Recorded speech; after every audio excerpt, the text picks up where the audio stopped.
السلام عليكم ورحمة الله وبركاته.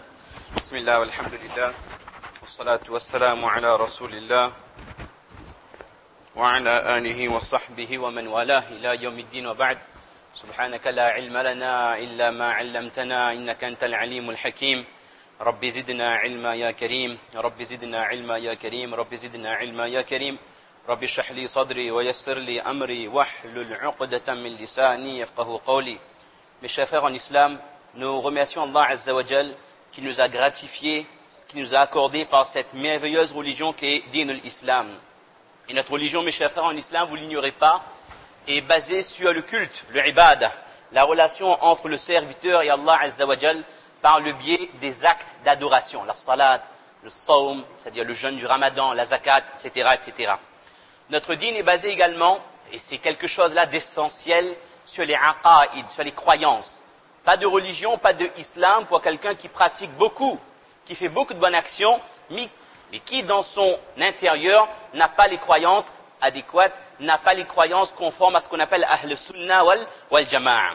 Au-delà des aqaïd, au-delà des actes de culte, d'adoration, les ibadah, il y a ce qu'on appelle le akhlaq, le bon comportement, il y a le mu'amala, il y a le mu'ashara, c'est-à-dire la manière que le musulman va adopter dans ses relations avec les gens. Quand on parle de les gens, ça peut être la famille, ça peut être les voisins, ça peut être les proches, ça peut être l'étranger, le musulman ou le non-musulman. Donc notre dîn est basé sur ces points. Aqaïd, ibadat, akhlaq, mu'amala et mu'ashara. Ça, c'est des points connus. Et celui qui arrive à mettre en pratique ces actions dans sa vie et qui, bi'idhnillah, quitte ce dunya avec ces principes-là, Inch'Allah, c'est quelqu'un qui sera sur le droit chemin. Tandis que la personne qui n'a pas, on pourrait dire en guillemets, assuré sur un de ces points ou sur tous ces points, et que la personne meurt dans cet état, c'est quelqu'un qui ne meurt pas sur le droit chemin. Pour l'instant, on n'a appris rien de nouveau. Ça, c'est les bases de notre dîn. Après, il y a la réalité. Ce qu'on pourrait appeler de manière presque irrespectueuse, la réalité du terrain. La réalité du terrain, c'est quoi? C'est un musulman qui adore Allah. C'est un musulman qui a un comportement, subhanallah, remarquable, irréprochable avec tout le monde, tout ce qu'on a cité tout à l'heure. Quelqu'un qui, on peut mettre l'étiquette sur lui, un bon mu'min, un bon musulman. Mais ce musulman-là, il adore Allah en permanence. Il se soumet à Allah. Il se retourne vers Allah. Il demande pardon à Allah. Mais c'est quelqu'un qui vit dans les difficultés du matin au soir. C'est quelqu'un qui est éprouvé par des ibtila, par des difficultés, que ce soit des difficultés dans sa personne, sa santé, sa famille, ses proches, quelle que soit la nature de ce qu'on appelle d'une manière générale en arabe al-ibtila. Mais cet homme-là, il se prosterne, mon Dieu, 5 fois par jour devant Allah. Alors que par opposition, on va voir des gens qui ne se soucient guère de l'adoration d'Allah. Certaines personnes qui peut-être ne croient même pas en l'existence d'Allah Azza wa Jal, mais qui sont comblées de toutes sortes de bienfaits. L'honneur, la richesse, la reconnaissance des gens, le bien-être.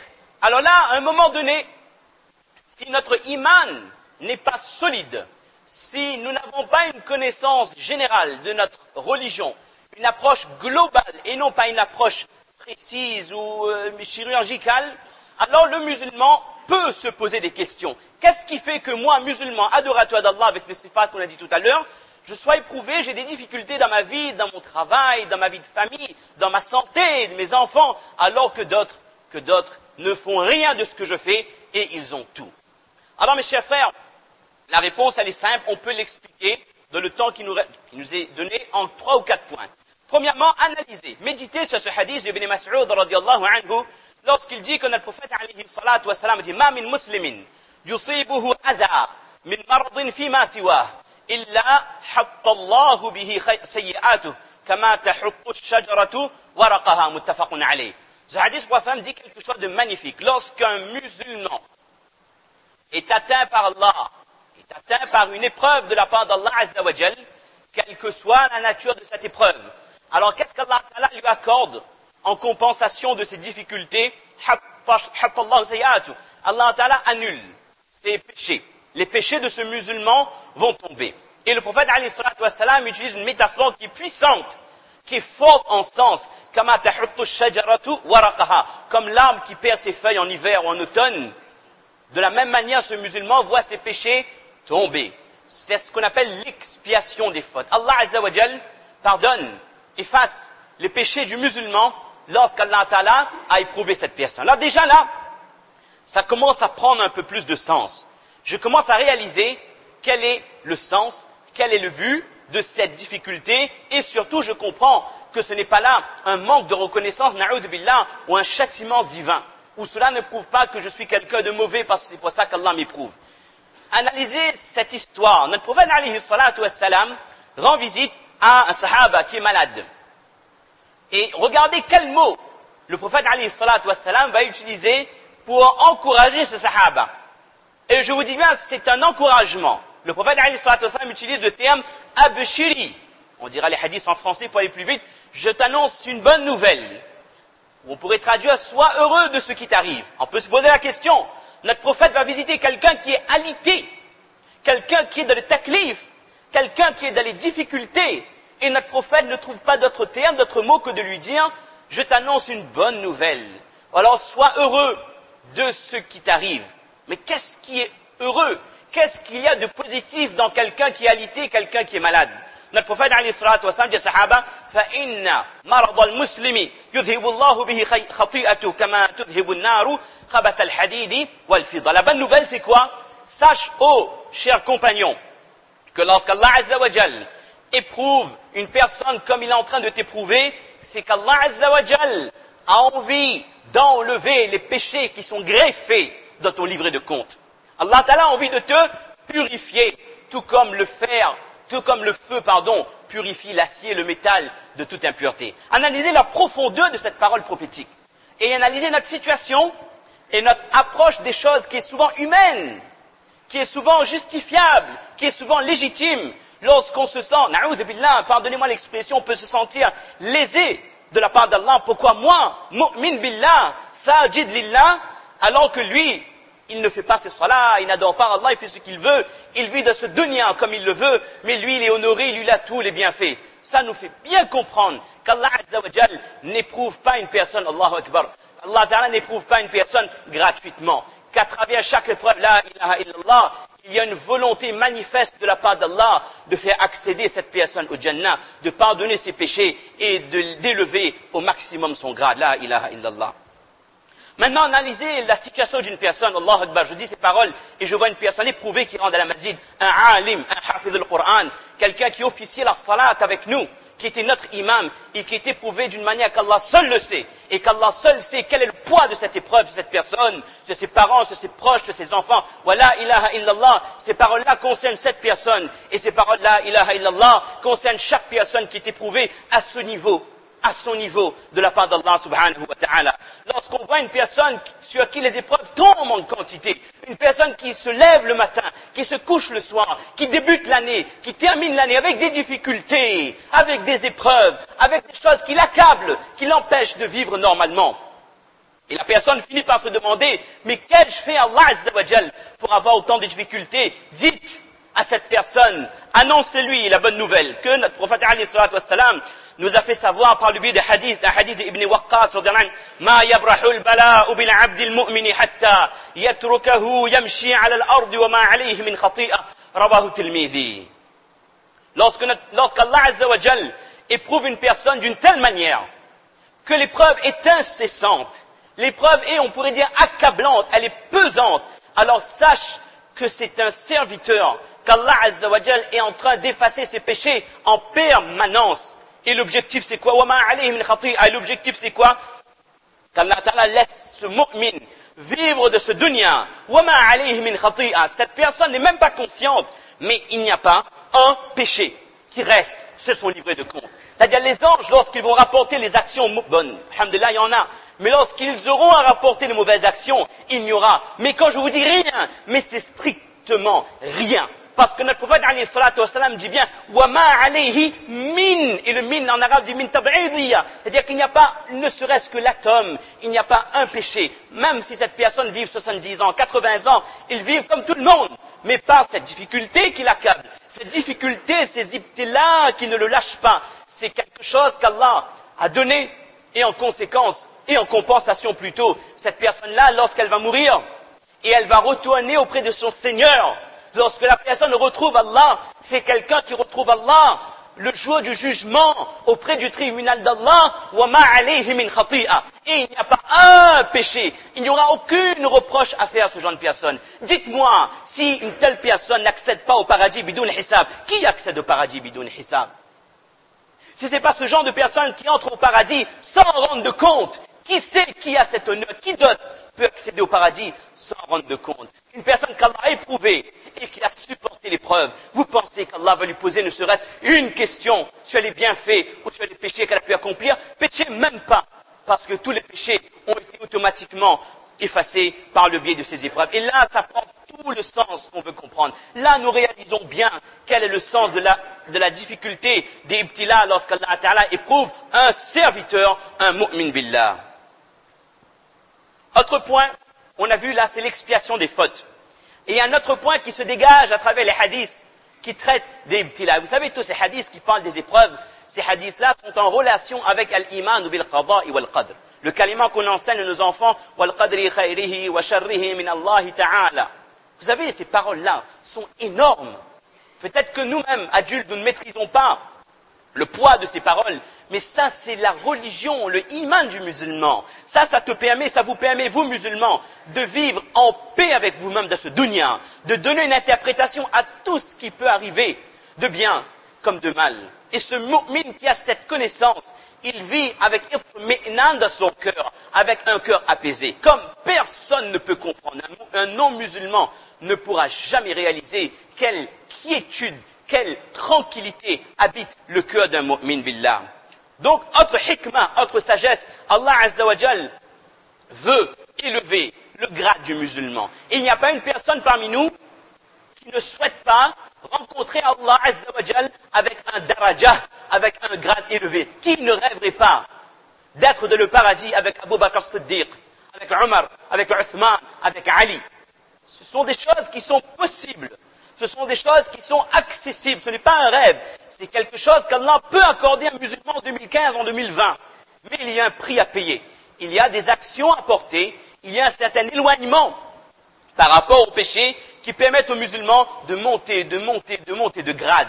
Parce que plus on accomplit de bonnes actions, plus notre grade s'élève. Mais quand on fait des bonnes actions et qu'on fait un péché, Allah nous rétrograde. Ça, c'est la hikmat et la sunnah d'Allah Azza wa Jal. Alors, retenez cette parole merveilleuse de Qais ibn Hammad. Il dit que, on dit en français, que, subhanallah, sa'atul waj'i, les moments passés dans les douleurs, yudhibna, annulent les moments que le musulman passera de la désobéissance d'Allah. Wa bil mardi, tuktabul hasanat, wa tumhas sayyi'at. Ça veut dire quoi? Ça veut dire qu'un des freins essentiels à notre accès auprès d'Allah, c'est le péché. Il n'y a pas une personne parmi nous qui peut se dire, moi je ne fais pas de péché. Tout le monde, je fais des péchés, tout le monde fait des péchés. Et ces péchés-là nous empêchent d'accéder à un haut degré auprès d'Allah. Et les difficultés, les épreuves, justement, ont pour but de combler ces péchés et de permettre aux musulmans de voir son ascension auprès de son Seigneur aboutir et que ces péchés ne soient pas un frein à l'accession auprès d'Allah Azza wa Jal et obtenir le contentement d'Allah Azza wa Jal. Donc nous voulons tous avoir un haut degré auprès d'Allah. Il y a deux choses qui nous perturbent. Il y a les péchés, et nous venons de voir que justement les épreuves annulent les péchés. Il y a la deuxième chose qui nous pose problème. Le deuxième frein, c'est quoi?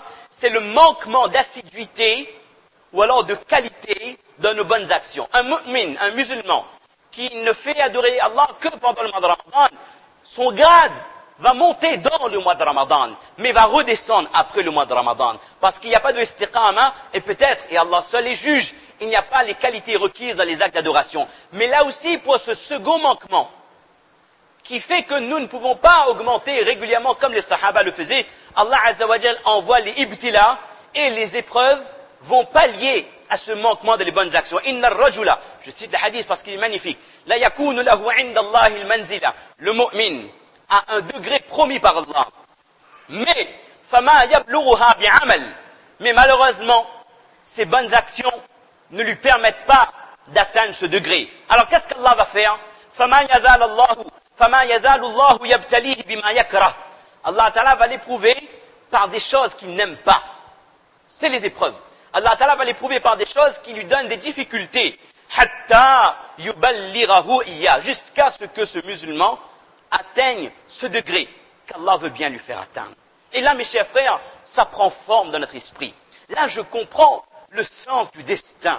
Là, je comprends pourquoi je suis éprouvé. Là, je comprends pourquoi ma famille, pourquoi telle personne qui adore Allah, qui a la science, qui a le ilm, qui a le Coran, qui se prosterne devant Allah, pourquoi est-ce qu'Allah peut l'éprouver? Pour les raisons que nous venons de citer. Et vous savez, Allah est tellement généreux qu'Allah Ta'ala cherche, on pourrait dire, l'adjectif, le verbe est irrespectueux, qu'Allah Ta'ala cherche le moindre asbab, la moindre raison pour permettre à ce musulman d'obtenir ses vertus. Vous savez, il y a un hadith extraordinaire rapporté par Ahmed. Il dit que, là on va accélérer, que lorsqu'un musulman est éprouvé, ne serait-ce que par une épine qui le pique.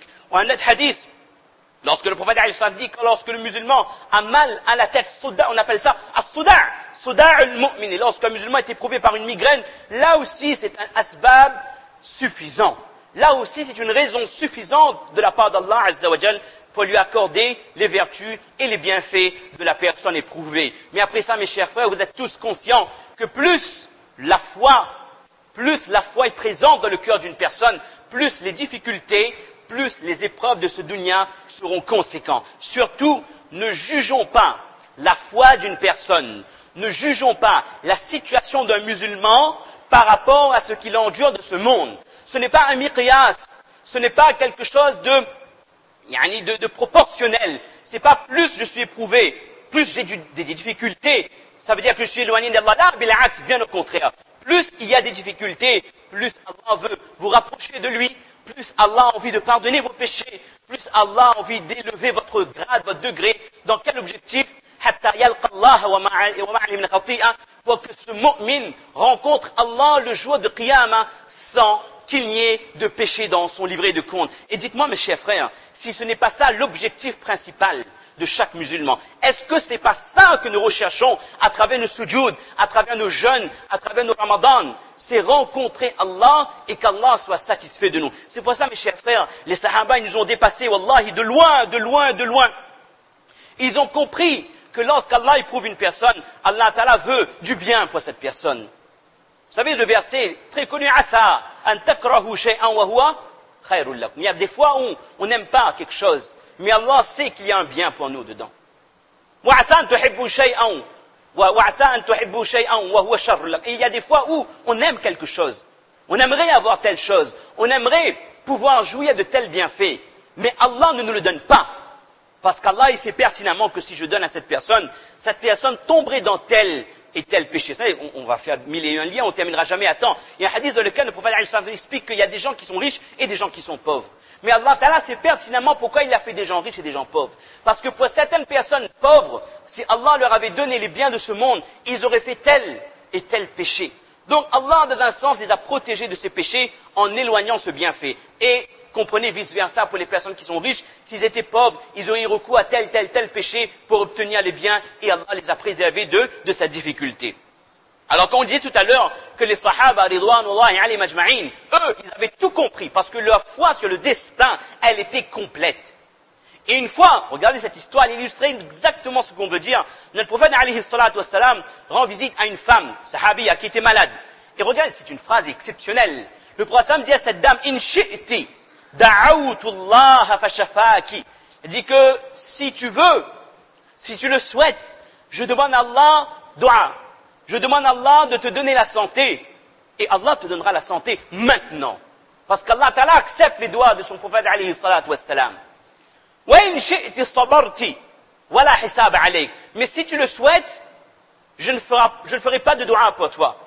Tu continueras, je dirais, à souffrir, à être éprouvé par cette maladie. Mais, wala hisab alayk. Mais sache qu'avec cette épreuve et le fait de rencontrer Allah alors que tu as été éprouvé dans ce dunya, wala hisab alayk, Allah Ta'ala ne te posera aucune question le jour des comptes. La réponse de cette dame, bal asbiru wala hisab alayya. Ô prophète d'Allah, je préfère faire preuve de patience afin de rencontrer Allah sans avoir à rendre compte. Mes chers frères, ça nous paraît tellement incohérent, ça nous paraît tellement inaccessible, éloigné, mais ça c'était le iman des sahaba. Ils savent exactement qu'est-ce qu'Allah veut à travers l'épreuve. Et dans certains ulama, ils expliquent qu'il y a 4 catégories de personnes, on va conclure avec ça, 4 catégories de personnes face à l'épreuve. Ceux qui n'acceptent pas. Dis non, pourquoi moi, je ne peux pas accepter ça.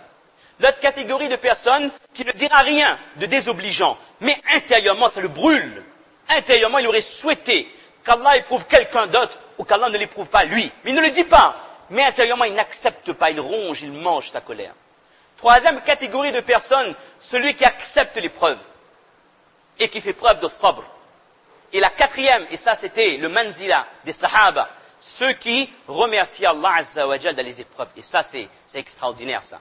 Quelqu'un qui est éprouvé par Allah et qui lève ses 2 mains comme cette femme-là et qui dit « Oh Allah, merci ». Parce qu'il sait qu'Allah est en train de lui donner les 4 bienfaits qu'on vient de citer. Mais là, on est en rupture totale avec notre monde matériel, notre monde palpable. Parce que nous, on aime le plaisir immédiat. Les sahaba, ça ne les intéressait pas, le plaisir immédiat. Ils préféraient souffrir, ils préféraient être éprouvés sur ce dunya, mais avoir la garantie, la parole du prophète alayhi salatu wassalam, que je rencontre Allah et qu'Allah m'oriente immédiatement vers le paradis. Ça, c'était le iman des sahaba. On terminera en citant juste les autres faïdas, c'est terminé. Les autres points, les autres bienfaits qu'il y a à travers les épreuves, c'est un rappel. Parce que très souvent, lorsque tout va bien, on oublie Allah. On fait des grands projets. J'ai envie de faire telle chose, projet de voyage, d'investissement, tralali, tralala, de construction, mais je finis par oublier mon Créateur. Je finis par oublier que me lever le matin, marcher de mes 2 pieds, c'est un ni'mah de la part d'Allah. Avoir mes facultés intellectuelles, c'est un bienfait de la part d'Allah. Avoir une femme, avoir des enfants, avoir une famille, tout ça, c'est des bienfaits de la part d'Allah. Alors Allah Azza wa Jal envoie des épreuves. Parce que dans les difficultés, le mu'min se remet en question et souvent ça le permet de revenir sur le droit chemin, de revenir sur les rails. Et l'autre ni'mah qu'Allah accorde, il faut bien comprendre que lorsqu'Allah éprouve quelqu'un, c'est qu'Allah Ta'ala aime cette personne. Et la règle générale, plus Allah aime quelqu'un, plus la personne sera éprouvée par lui. Et il y a une histoire extraordinaire qui nous fait comprendre que le musulman, d'une manière générale, ne doit pas se plaindre dans l'épreuve. C'est difficile de le dire. Il y en a qui se disent, mais Moulissab, vous ne savez pas ce que je vis. Oui, chacun vit ses difficultés. Et personne n'est capable d'interpréter les difficultés des autres. Et personne ne doit minimiser.